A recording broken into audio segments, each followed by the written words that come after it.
So the Baltimore Ravens wide receivers are continuing to heat up as second-year wide receiver Zay Flowers continues to dominate defensive backs in practice, as well as Anthony Miller continuing to show some juice and Tylan Wallace making plays. We also got a really interesting insight and stats on Derrick Henry in the run game this year, as well as Nate Wiggins coming back to practice already after a shoulder sprain, and much more Ravens news. So welcome into another episode of Ravens Reports. It's your guy Noah here with For the Flock. As always, bringing y'all our top 5 news reports and storylines coming out of our Ravens today. It was the last open training camp practice of the season. The fans will no longer be able to be in attendance, and the Ravens are on their way just a few days away from another preseason game against the Falcons, as well as about 3 weeks away from their season opener against the Kansas City Chiefs. At number 1, we got to talk about what Mina Kimes said on her show, the Mina Kimes Show, about Derrick Henry. Some really intriguing insight, specifically about Derrick Henry running into heavy boxes versus light boxes. I've always enjoyed her football analysis and insight. Give it a listen. I think there was this vision of a Ravens offense with Flowers and Monken and this better passing game that would spread things out a little bit more, with come out with 3 wide receivers, which they did, and then benefit from that with their unbelievable rushing attack. But they just didn't. In fact, they had the highest pass rate out of those looks in the NFL. Do you think there's meat on the bone there, whether we're talking about Derrick Henry or Lamar Jackson carrying the football? Yes, and I think the way that they're conceiving of Derrick Henry and how they think that this could be a little bit different even later in his career, Derrick Henry has run into light boxes on 24% of his rushes over the last 3 years. The league average is 48%. He was not running into any favorable looks when he was in Tennessee, and that offensive line was bad. The Ravens, they were 6th in the NFL in yards before contact on running back and carries last year. If they can get him into some more favorable looks, get him on the edge, have him running against some light boxes, it's just a different version of Derrick Henry than we've ever seen, and I think that's where they see some real potential with him. The question becomes, if you walk out 11 personnel or 20 personnel with Ricard, whatever, 3 receivers, and you get favorable run looks, are you in a place where you can consistently check into the right stuff? And when you go into year 2 of his system, there's more confidence in getting into premium plays. That was something that was communicated to me when I was there, and that's why I think that optionality out of those looks with Henry just gives them a different dimension than they had last year, and I do think that they're cognizant of that. At number 2, we got some good news on David Ojabo, who had his best performance of training camp yesterday in practice. He had clean wins against both Ronnie Stanley and right tackle Roger Rosengarten, and it's reported that he's looking stronger and closer to the full-strength pass rusher the Ravens drafted in the 2nd round in 2022. And defensive coordinator Zach Orr said he's finally healthy enough to stack days of practice, and they're liking what they're seeing from David Ojabo as he's ramping up for a regular season debut.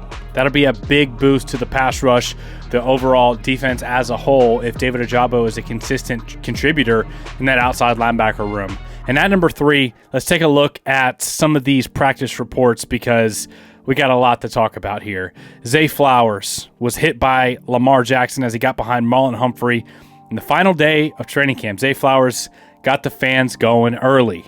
It's reported that Lamar found Flowers gliding across the middle on the second play of 11 on 11s, and Flowers did the rest, running past the defense for what would have been a 75-yard touchdown. Make sure you guys get Zay Flowers in fantasy football this year, just saying.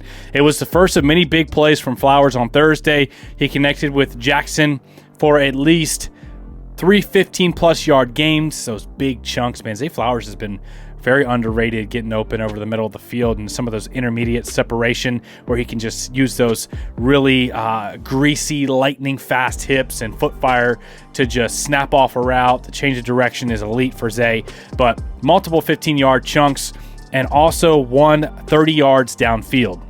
And Flowers even took a sweep inside Baltimore's 5-yard line on a handoff on a running play, and Flowers wrapped up the short practice by catching a touchdown in goal line drills.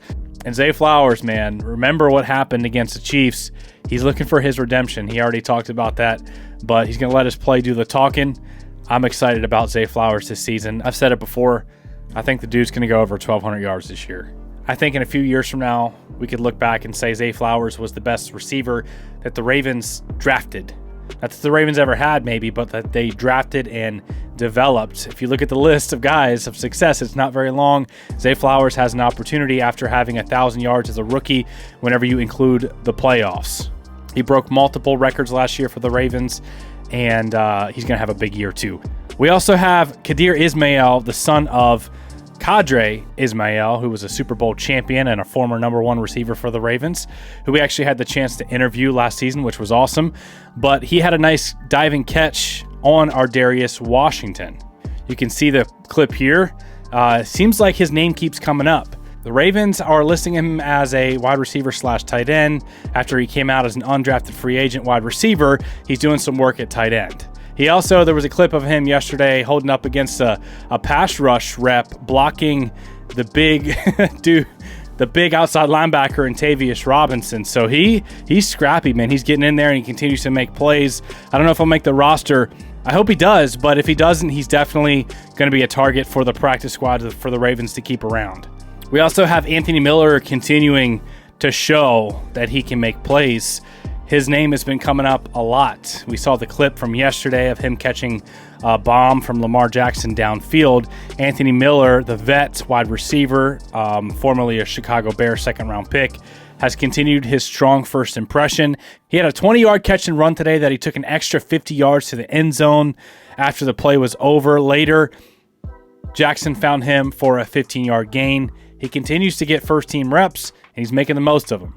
Tylan Wallace is the other guy that's been slept on a lot.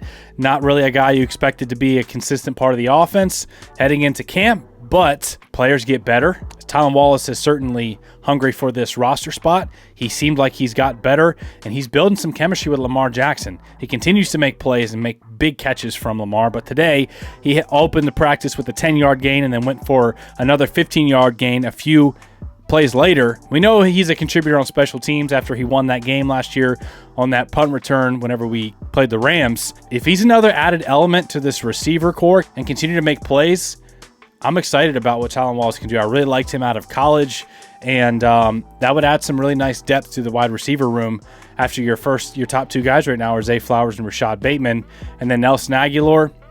He's like the number 3 right now, but Tylan Wallace keeps pushing his way up the depth chart, is making a serious case to get on the field on offense. It's also reported that Lamar Jackson completed 80% of his passes today with another strong performance after a little bit of a down day yesterday. Next up, we got Nate Wiggins back at practice after dealing with that shoulder sprain. He's already back on the field. We also have Justin Tucker. He talked to the media today, and he has 7 or 8 kicks ready for this new kickoff rule to just add different things to his arsenal. You know, you got some high bombs, some curve balls, whatever. He said that he was comparing it to golf and said it used to be just the driver for the kickoff, but now I got the other clubs out ready for some other shots. I'm excited to see what the best kicker of all time is going to bring to the table with this new kickoff rule, and with former special teams coach and John Harbaugh. I think the Ravens are going to get the most out of this play and use it to their advantage.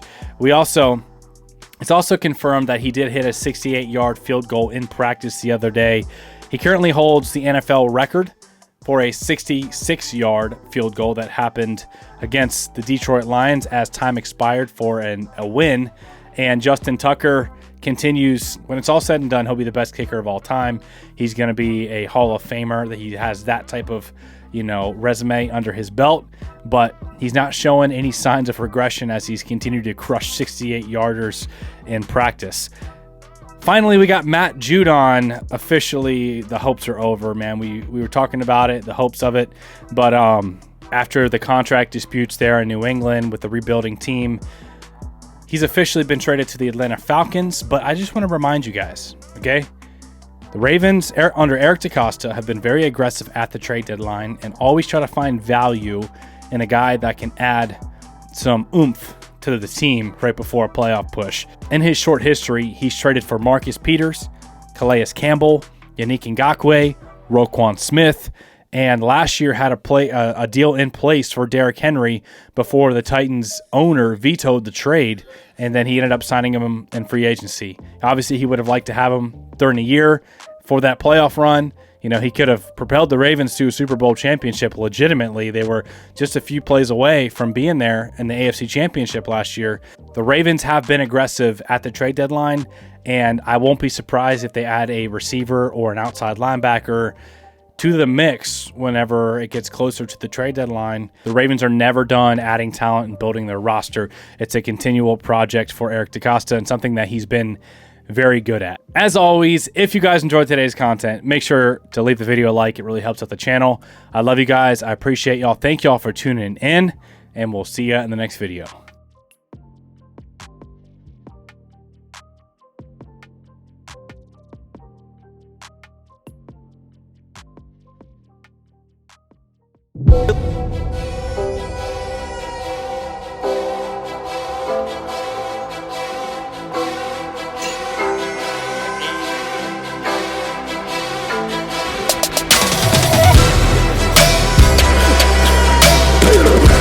When he wasn't looking, he ran me over.